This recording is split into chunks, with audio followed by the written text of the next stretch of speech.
Hello everyone, কেমন আছেন সবাই?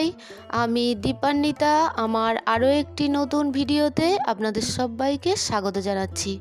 আশা করছি আমার এই ভিডিওটি আপনারা যে যেখান থেকে দেখছেন সকলেই ভালো আছেন। আমরাও সকলে খুব ভালো আছি। সামনেই যেহেতু পৌষ পার্বণ, আশা করছি সবার বাড়িতেই পিঠে পার্বণ উৎসবটি হয় এবং আমার বাড়িতেও হবে। আর এই যে সলতেগুলো দেখছেন, আমার এক বান্ধবী বলতে আমার ছেলের স্কুলে পড়ে, তো একসাথেই পড়ে, তো তার মা পুরীতে গেছিলো। তো আমি বলেছিলাম যে আমার জন্য একটু সলতে এনে দিও, তো পুরীর সলতে। তো আমি গেলে তো অনেকটা আনি, আর এবারে আমার যাওয়া হয়নি অনেক দিন, মানে অনেক বছর আমার পুরীতে যাওয়া হয়নি। তো তাই বলেছিলাম, তো সে আমাকে এনে দিয়েছে, আর অনেকগুলো এনে দিয়েছে, অনেক দিন আমার চলে যাবে। তো চলুন এবারে আমি পুজোর জন্য সমস্ত কিছু রেডি করে নিচ্ছি আর আপনাদের সঙ্গেও শেয়ার করছি। তবে জানেন, আজকে আপনাদের ছাদ বাগানের কিছু ফুল আমি দেখালাম। এত সুন্দর চন্দ্রমল্লিকা হয়েছে যে মানে আপনাদের না দেখিয়ে পারলাম না। ছাদ বাগানে এমনিতেই আমি যাই, কিন্তু এখন আপনাদের সঙ্গে সেইভাবে শেয়ার করা হয়নি, ছাদ বাগানে যেহেতু ফুল কমে গেছে। আর চন্দ্রমল্লিকাগুলো এত সুন্দর ফুটেছে, আজকে কিছু চন্দ্রমল্লিকা আমি তুলেছি, তো সেইগুলোই আপনাদের সঙ্গে শেয়ার করলাম। তবে জানেন, সাদা চন্দ্রমল্লিকার গাছটা আমি নার্সারি থেকে একটু বেশিই দিতে বলেছিলাম, সেটা আর দেয়নি। তো দেখলাম এবারে অরেঞ্জের টাচ আর হচ্ছে একটু খয়েরি খয়েরি রঙের হচ্ছে চন্দ্রমল্লিকা ফুটেছে। তো আরও কিছু গাছ নিচে আছে, উপরে নিয়ে যাব, নিচে সেইভাবে রোদ পায় না বলে সেইভাবে ফুটছে না। তো তাই ছাদের উপর তুলে দিলে রোদ পেলে আশা করছি চন্দ্রমল্লিকাগুলো ফুটবে। তো শেষের দিকেই চন্দ্রমল্লিকাগুলো ফুটলো, আর এত সুন্দর থোকা থোকা হয়ে ফুটেছে, কি ভালো লাগছে। তাই কিছু তুলে আনলাম এবং আমার ঈশ্বরকেও আজকে আমি অর্পণ করব। তো সমস্ত কিছু রেডি করে নিচ্ছি, এবারে পুজোয় বসবো। আগে আমি আরতির প্লেটটা সাজিয়ে নিচ্ছি এবং ধূপ বাতি সমস্ত কিছু আমি জ্বালিয়ে নিচ্ছি। নিয়ে আগে আরতির প্লেটটা রেডি করলাম, এরপরে আমি ঠাকুরের প্রসাদী এবং সন্ধে পুজো দেওয়ার জন্য ঘটিতে জল ভরে নেব।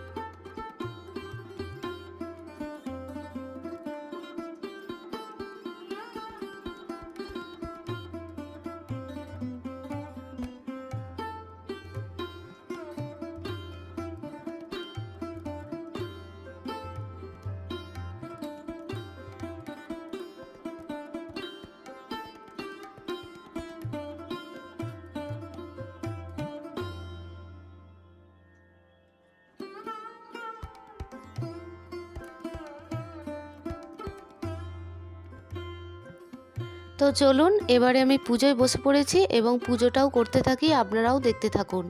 আমার গত ভিডিওতে সারিতা দিদিভাই আমাকে লিখেছে যে আমি আপনার ভিডিও রোজ দেখি এবং প্রত্যেকটা ভিডিওই আমি দেখি। আমি জানি দিদিভাই আপনি আমার ভিডিও দেখেন এবং আপনি আমার প্রথম থেকে ভিডিওগুলো দেখেন, এটাও আমি জানি। আপনাকে অসংখ্য ধন্যবাদ জানাচ্ছি এবং আপনি এইভাবেই আমার পাশে থাকবেন আশা রাখছি।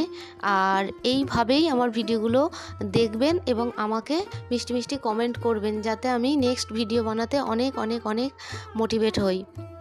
এবং আমার মিষ্টি দুটি বোন মোনালিসা এবং জ্যোতি, তোমরা কেমন আছো আমাকে জানিও।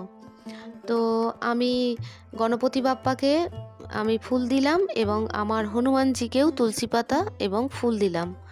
আর আমার শ্রীকৃষ্ণকেও আমি ফুল দিলাম এবং পায়ে আমি তুলসী পাতা নিবেদন করলাম এবং তার সাথে বললাম ওম শ্রীকৃষ্ণায় বাসুদেবায় নমো নমঃ বলে ফুল দিলাম। এরপরে আমি আমার লোকনাথ বাবাকে ফুল দিচ্ছি এবং বাবা ভোলানাথকেও দেব এবং আমার বিষ্ণু নারায়ণ দেবকেও আমি পায়ে তুলসী পাতা নিবেদন করলাম। বাবা ভোলানাথকে সাজিয়ে নিচ্ছি। তো চলুন আপনারা পুজোটা দেখতে থাকুন। আর ভিডিওটি কেমন লাগলো তা অবশ্যই জানাবেন। আর ভিডিওটি ভালো লাগলে একটা লাইক করে দেবেন। আর ভিডিওর কোনো কিছু অংশ যদি আরও একটু বেশি ভালো লেগে থাকে তাহলে চ্যানেলটি সাবস্ক্রাইব করে পাশে থাকতে পারেন। অলরেডি যারা আমার এই চ্যানেলটি সাবস্ক্রাইব করছেন বা করে রেখেছেন তাদের জন্য জানাই অসংখ্য ধন্যবাদ এবং অনেক ভালোবাসা।